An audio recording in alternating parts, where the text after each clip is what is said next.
I find it a little difficult to say what the subject matter of this seminar is going to be, because it's too fundamental to give it a title. I'm going to talk about what there is. Now, the first thing, though, that we have to do is to get our perspectives with some background about the basic ideas which, as Westerners living today in the United States, influence our everyday common sense, our fundamental notions about what life is about. And there are historical origins for this,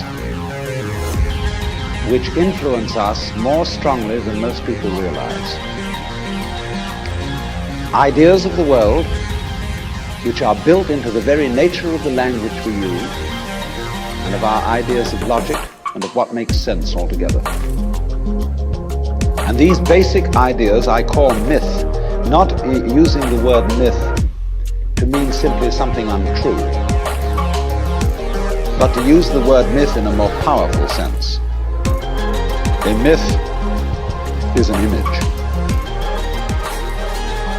in terms of which we try to make sense of the world.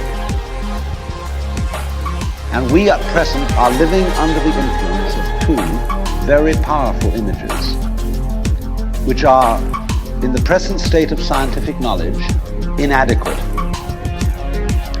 And one of our major problems today is to find an adequate, satisfying image of the world. Well, that's what I'm going to talk about. And I'm going to go further than that, not only what image of the world to have, but how we can get our sensations and our feelings in accordance with the most sensible image of the world that we can manage to conceive. All right, now, the two images which we have been working under for 2,000 years and maybe more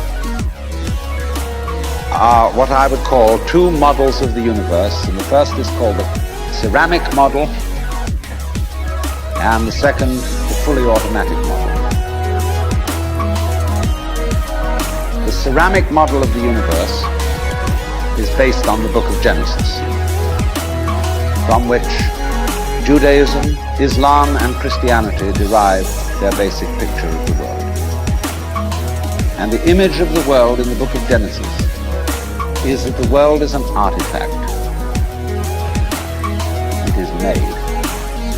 As a potter takes clay and forms pots out of it, or as a carpenter takes wood and makes tables and chairs out of it. Don't forget, Jesus is the son of a carpenter, and also the son of God.